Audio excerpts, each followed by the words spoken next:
अकबर। साबिर पाक का जलाल बहुत मशहूर था। यही शमसुद्दीन तुर्क पानीपती ने सवाल कर दिया, हुजूर फना किसे कहते हैं, बका किसे कहते हैं? हुजूर बोलते तो हैं लेकिन मतलब समझ में नहीं आता। साबिर पाक ने फरमाया वक्त आने पे जवाब दूंगा। जब विसाल का वक्त करीब आया, शमसुद्दीन पानीपती को बुलाया, फरमाया सुनो, जब हमारा विसाल हो जाए, इंतकाल हो जाए, हमें गुस्ल देने की जरूरत नहीं, कफन पहनाने की जरूरत नहीं। कहा हमारे हुजरे का दरवाजा बंद कर देना, सब गैब से हो जाएगा। फरमाया मेरे जनाजे की नमाज भी कोई ना पढ़ाए। कहा हुजूर तब कौन पढ़ाएगा? फरमाया एक घुड़सवार आएगा और वो आकर के नमाज जनाजा पढ़ाएगा। अल्लाह अकबर। शमसुद्दीन तुर्क पानीपती को सारी बातें याद थी। साबिर पाक कलियरी जब इस दुनिया ज़ाहिरी से पर्दा कर गए, हुजरे का दरवाजा बंद कर दिया गया, अंदर से पानी छलकने की आवाज आती रही, अंदर से गुस्ल की आवाज आती रही। थोड़ी देर के बाद जब पानी की आवाज शांत हुई तो दरवाजा खोला, देखा साबिर पाक को गुस्ल दिया हुआ है और आप कफन पहने हुए हैं। अल्लाह अकबर। ये है साबिर पाक कलियरी। अब उसका इंतजार हो रहा है जो नमाज जनाजा पढ़ाएगा। बड़े बड़े औलिया लाइन में लगे हुए हैं, बड़े बड़े औलिया सफ में लगे हुए हैं, अपने वक्त के जय्यद उलमा सफ में लगे हुए हैं, मुरीदीन सफ में बांधे खड़े हुए हैं। शमसुद्दीन पानीपती से किसी ने कहा अरे नमाज जनाजा तो शमसुद्दीन पानीपती ही पढ़ाएंगे, क्योंकि सुबह भी साबिर पाक के साथ में रहे, दोपहर को भी साबिर पाक के साथ में रहे, शाम को भी साबिर पाक के साथ में रहे, खलबत में साबिर पाक के साथ हैं, जलवत में साबिर पाक के साथ हैं, सफर में साबिर पाक के साथ हैं, हजर में साबिर पाक के साथ हैं। हर वक्त साबिर पाक के साथ जो रहे, जिसे साबिर पाक बड़ी मोहब्बत फरमाए, उसे शमसुद्दीन तुर्क पानीपती कहते हैं। कहा यही तो नमाज जनाजा पढ़ाएंगे। तब शमसुद्दीन पानीपती ने कहा मैं नमाज जनाजा नहीं पढ़ाऊंगा, बल्कि मेरे पीर का ये कहना है कि एक घुड़सवार आकर के मेरी नमाज जनाजा पढ़ाएगा। हजरात गिरामी, अब इंतजार हो रहा है उस घुड़सवार का। दूर धूल उड़ती हुई नजर आई। जब वो धूल करीब आई तो देखा कि घुड़सवार है, चेहरे पे नकाब पड़ी हुई है, मुसल्ले नमाज जनाजा पे खड़े हुए और नमाज जनाजा पढ़ा करके सवारी पे सवार होकर के जब चलने लगे, और जब घुड़सवार की सवारी थोड़ी बड़ी, तब शमसुद्दीन तुर्क पानीपती ने दामन पकड़ के कहा आपको पता है किसकी नमाज जनाजा पढ़ा के जा रहे हो?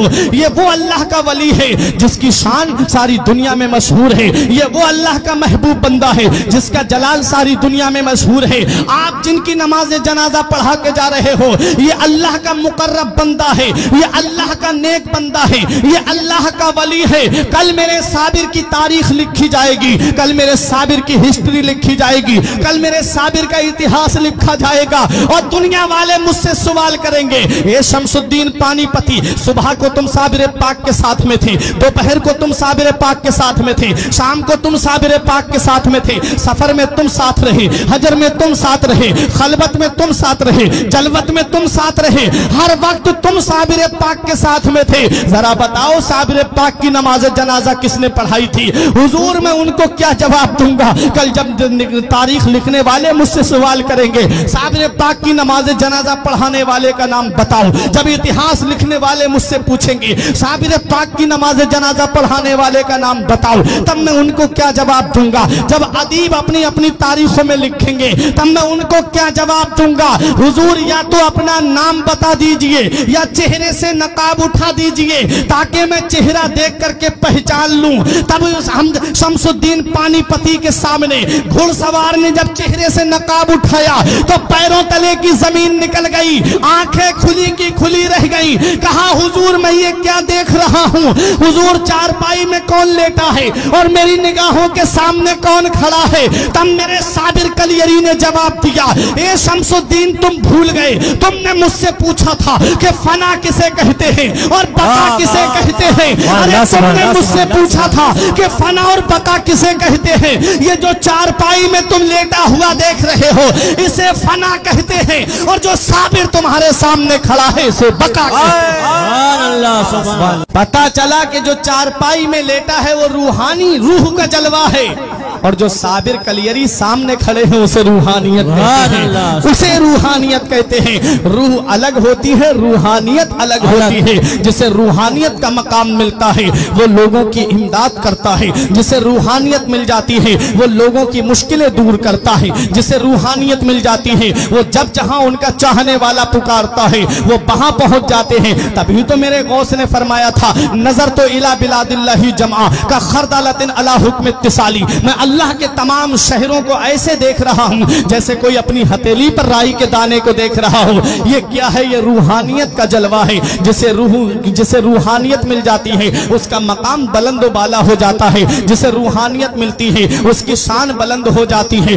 جسے روحانیت ملتی ہے اس کی عظمت بلند ہو جاتی ہے، جسے روحانیت ملتی ہے اس کا مقام مقام ثریا سے بھی بلند ہو جاتا ہے۔ کہاں کہاں دیکھو گے روحانیت والوں کو؟ آؤ ذرا بتاؤ مجھے۔ غوث پاک رضی اللہ تعالیٰ عنہ بغداد کی سرزمین پر رہے اور چند جگہ تبلیغ دین جانے کرنے کا ارادہ ہوا، وہاں تک پہنچ گئے۔ اور ذرا سنو، صابر پاک کلیری کو دیکھو، کلیر کی سرزمین پر آپ نے اپنا قیام کیا، نظام الدین اولیاء دہلوی نے دہلی میں قیام کیا، اعلیٰ حضرت نے بریلی شریف میں قیام کیا، پیلی بھیت کے شاہ جی میاں نے پیلی بھیت میں قیام کیا، سید سالار مسعود غازی نے بہرائچ میں قیام کیا، حضور شاہ مدار نے مکن پور میں قیام کیا، غریب نواز نے ہندوستان کی سرزمین اجمیر میں آ کر کے قیام کیا۔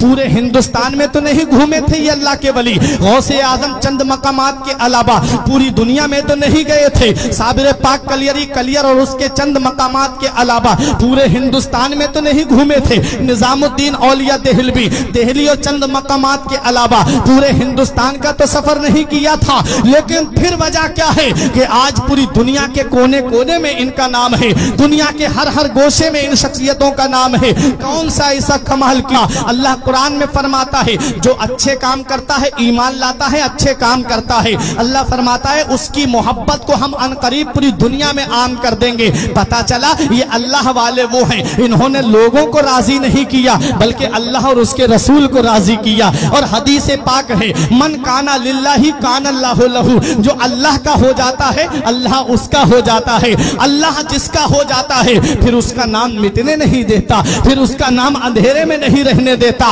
یہی وجہ ہے کہ غوث اعظم اللہ کے ہو گئے اور اللہ غوث اعظم کا ہو گیا۔ پوری دنیا میں غوث اعظم کا نام ہے۔ غریب نواز نے اپنے اللہ کو راضی کیا، غریب نواز نے اپنے رسول کو راضی کیا، اللہ اور اس کے رسول نے غریب نواز کا نام اندھیرے میں نہیں رہنے دیا۔ پوری دنیا میں آج غریب نواز کا نام موجود ہے۔